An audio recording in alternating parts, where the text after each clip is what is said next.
Now may I invite Mr. Soup, mobile developer, Braintree and PayPal to come on stage to share with us evolution of payment technologies. Mr. Soup, please. Okay, good afternoon, everyone. My name is Subh, and I work as a mobile engineer in PayPal. Uh, Sorry if you cannot hear me properly because I'm not really well, but I'll continue with my talk. To give you a little bit of introduction about myself, I joined PayPal about 1 year ago, but I've been working in the software industry for almost 10 years. I started my career as a Linux developer. I joined Red Hat Linux, if you know about the Linux company Red Hat. That was my first job. Then I worked as a web developer, did Ruby on Rails development for a few years.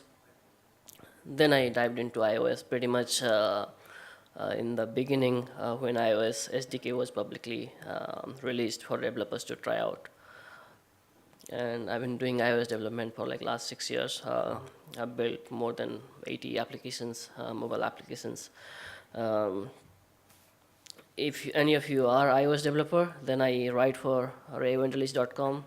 That's a pretty popular iOS tutorial site. Later I can probably show some of the applications that I have built. And I also organize the iOS Dev Scout meetup group in Singapore. The group is pretty big actually. Currently, we have more than 3,000 people in the group, and every month we meet to talk about latest mobile tools and technologies. And every month, almost like 60 to 70 people join. And today, I'm going to talk about, let's say, the evolution of technologies. In general, for anything that you see, technology has evolved really drastically. Even for things like as simple as light bulbs, it has evolved, so drastically in last few years. And in financial domain or in fintech domain, there are basically, if we look into last few decades, there was the e-commerce era, and then you had mobile apps. Then obviously it's the time that you can think about what's the next big thing. But before even any of these things happened, before even internet was born, internet was born in 1989. People usually used to go to banks to deposit money, to withdraw money. But in terms of technology, really, the ATM was first installed in UK in 1967, where people can withdraw money without going to bank, and they can withdraw cash. But in terms of ATM also, whenever you come up with a new technology or a new device, you need to think about the security aspect of it. And ATM in general, in third world countries, you will see it's a very common sight for you to see somebody, a security guard or something, guarding a ATM machine. I can quickly show you a picture that I found really interesting. I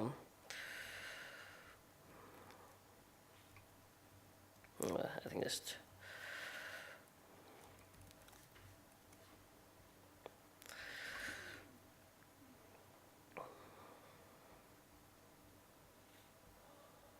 This is an ATM machine in Iran, and usually it's basically guarded with these shutters, and people used to just withdraw their cash. But then the machine is really protected.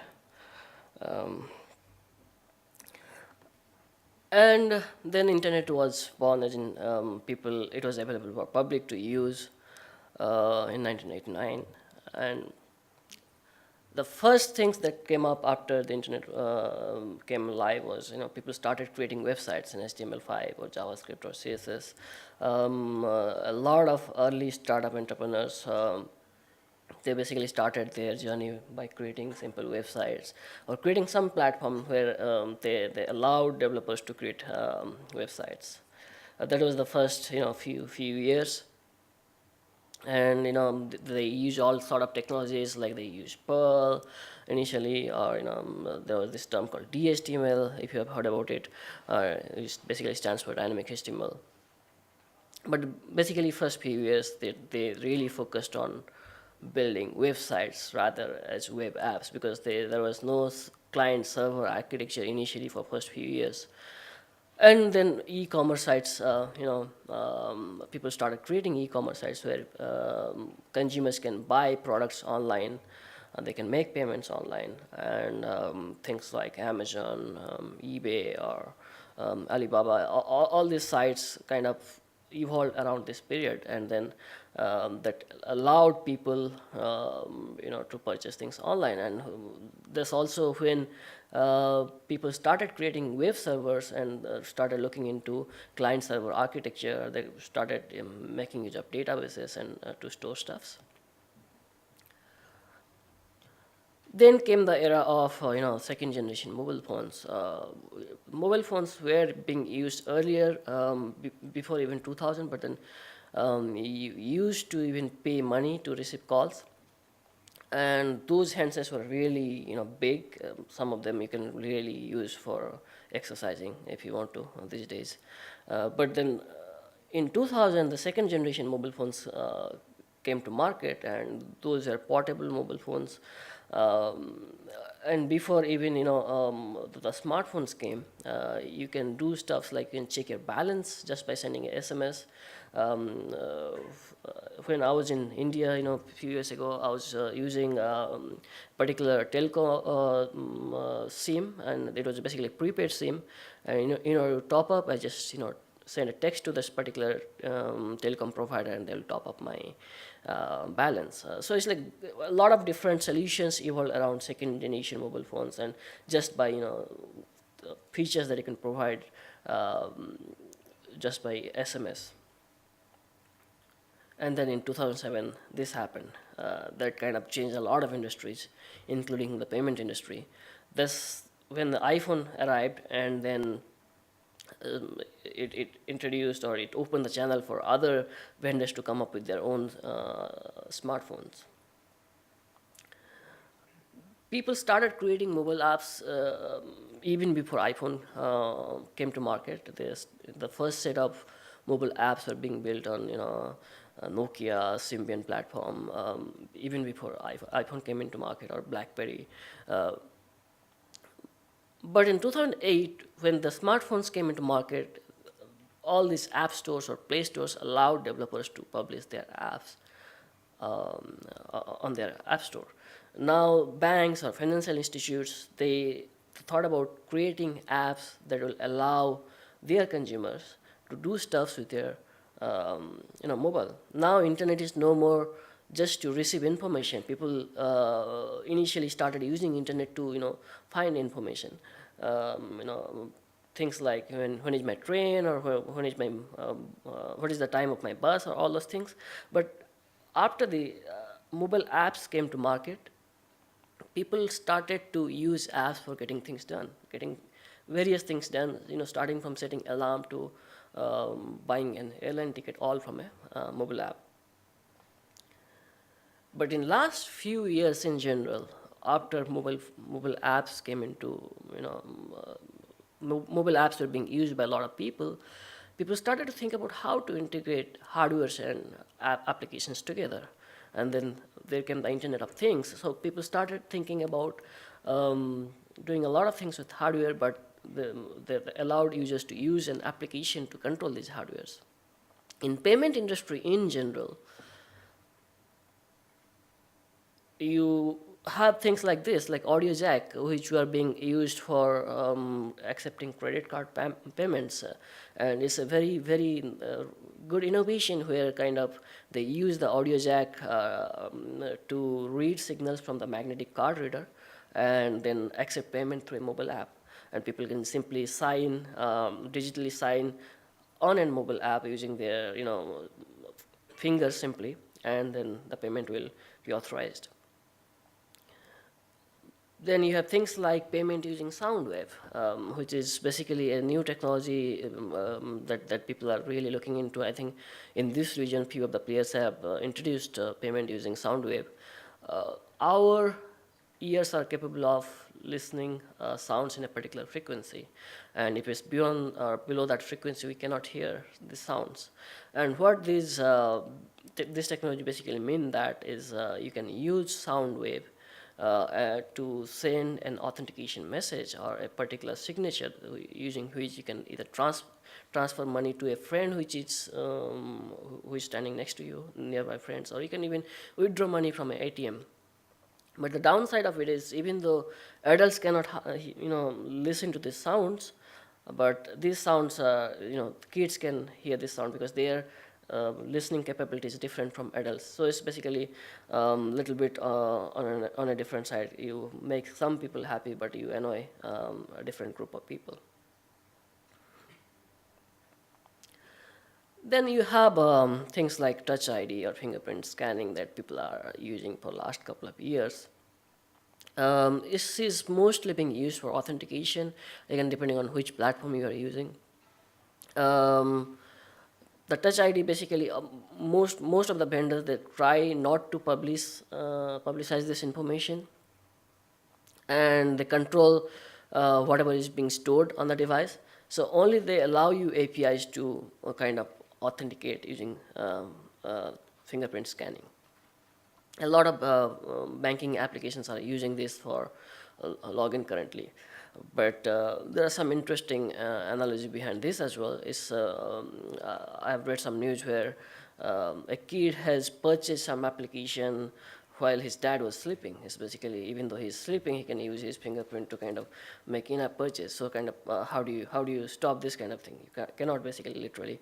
But then what kind of things you can do using Touch ID that again is very specific to applications.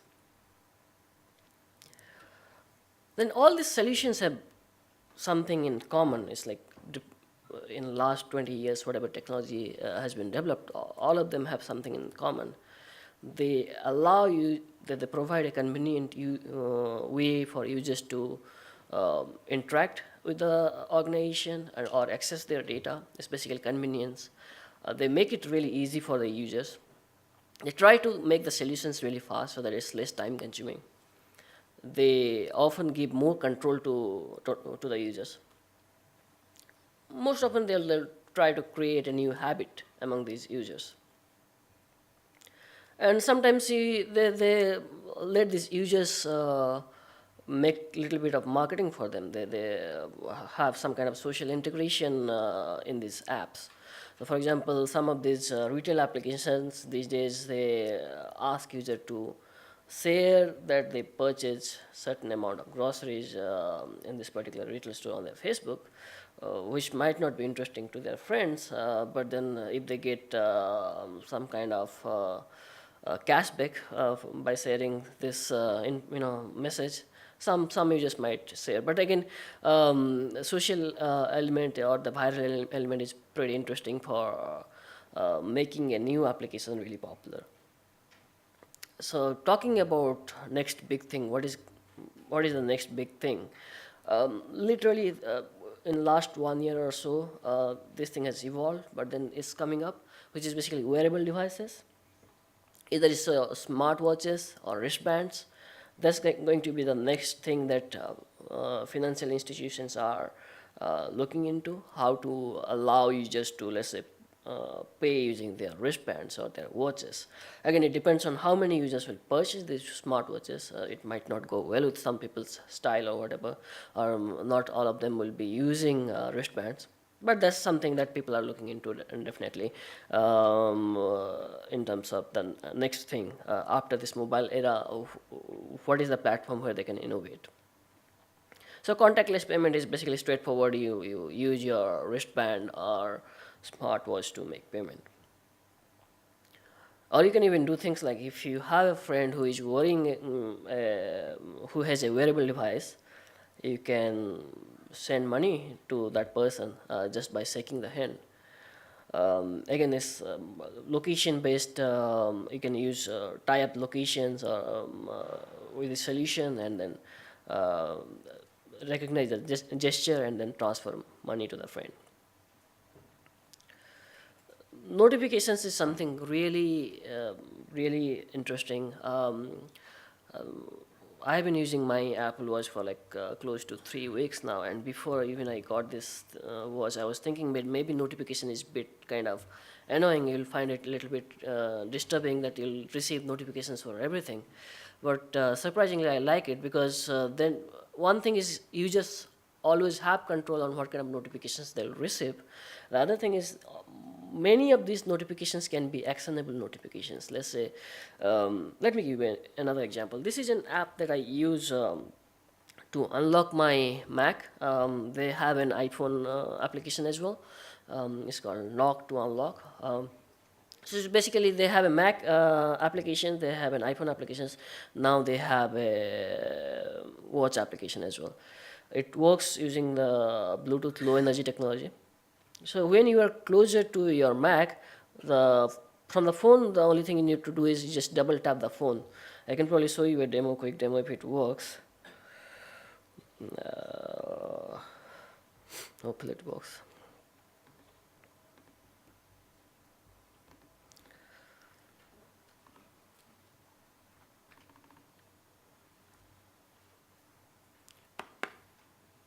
So that's how it works. I don't need to enter any password. I just have the phone in my hand. Okay, let me do it again. So that's how you unlock. Now the thing is that they have a wearable version. So I don't even, let's say my phone is in my bag, or for ladies generally they have the phone in the purse or whatever, right? So I have that thing on my watch and I can unlock from my watch as well. Now imagine that thing in the payment industry. How can you use this thing in the payment industry?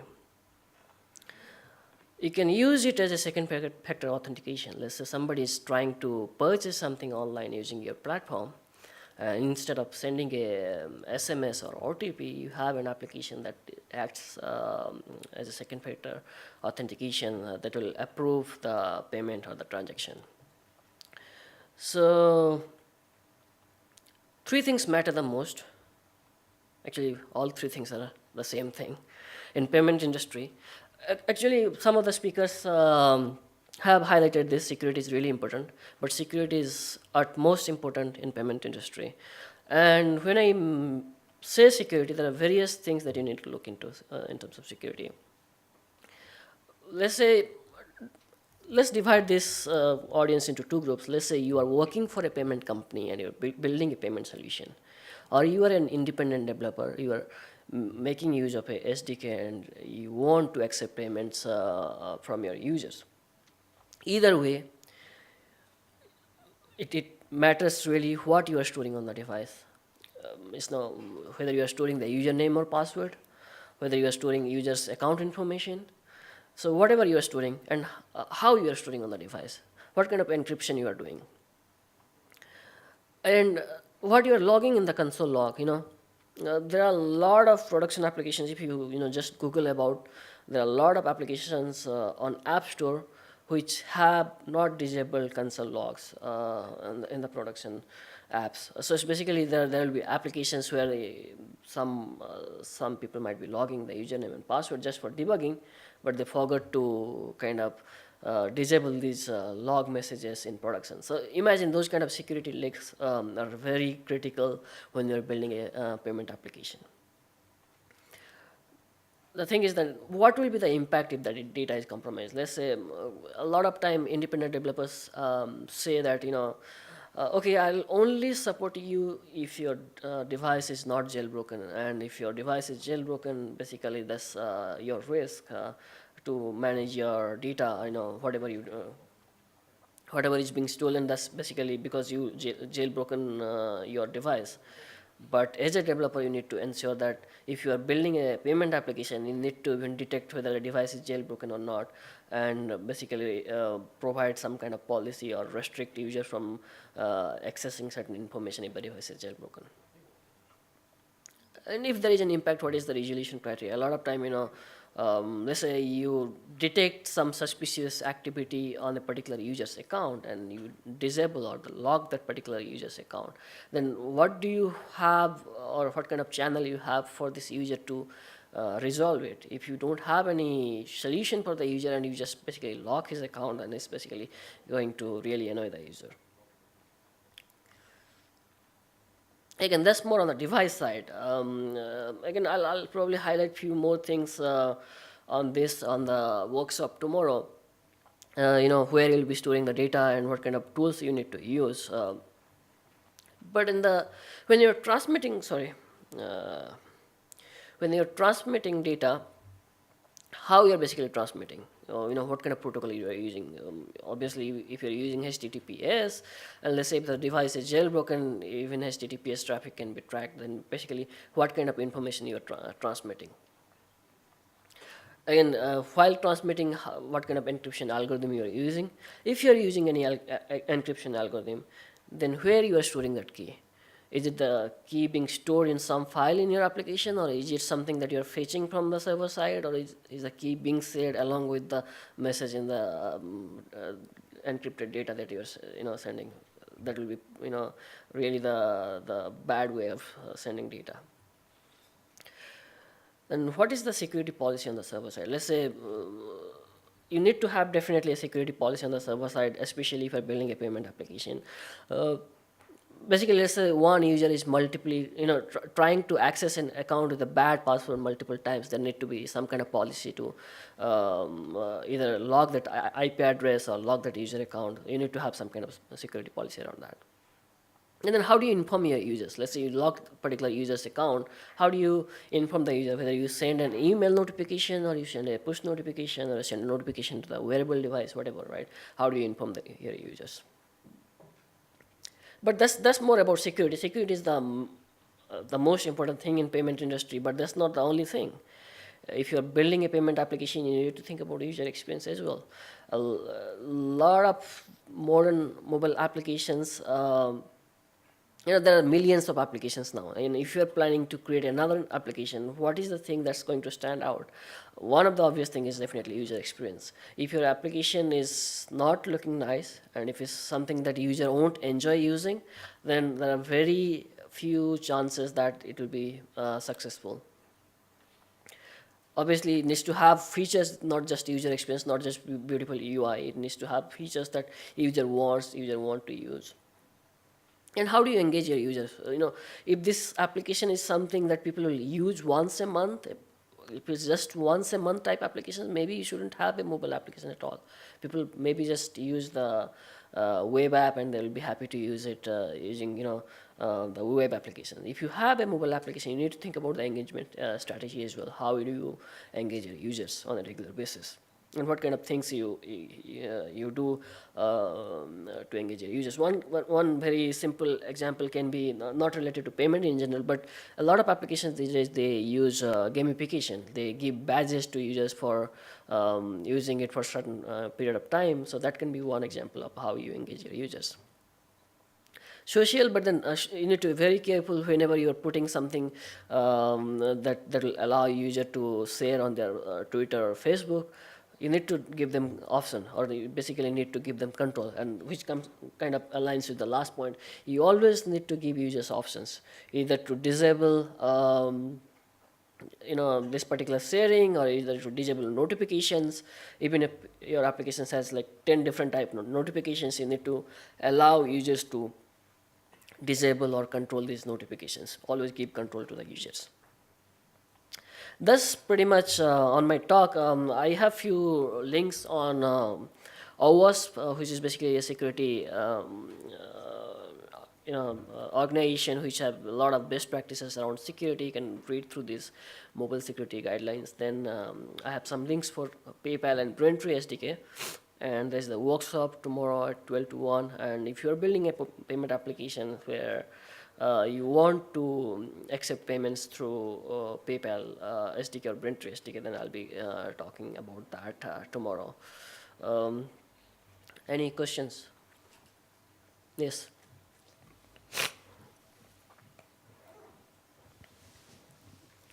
Thank you very much for your presentation. Pinder Wong again. Two questions really regarding open standards work that's now in the payment space. Mm-hmm. Specifically the W3C Web Payments Interest Group work. That's number one. And another next big thing, I'm quite surprised you didn't mention anything about Bitcoin or any of that cryptographic currency stuff. What's your views on both the W3C Web Payments work and things like Bitcoin? Thank you. So W3C payment standards, again, whenever you build any applications in payment industry, you need to align to whatever standard is there, whether it's W3C, even in the mobile, you need to align to the best practices which are there, whether it's authentication or making payment or security. So that's one part. In terms of cryptography, cryptocurrency is definitely interesting, but then it depends on, some countries have regulations around it, some countries allow, support things like Bitcoin, and some countries have banned Bitcoin. So if you, actually one of my friend in Hong Kong, he has a startup around Bitcoin. I think he has a P2P applications where you can send Bitcoin to another person. So whether PayPal will go into that, I'm not in a position to answer that question at this point. But cryptocurrency is definitely interesting, and whether it will go mainstream or not, that a lot of things in payment industry depends on regulations based in the country you are going to launch a product. If a country in a particular allows this kind of supports or accepts Bitcoin, then that can be a way where you can see a potential and then do something around Bitcoin. So yeah. Thank you very much, Mr. Soup. Yeah, thank you.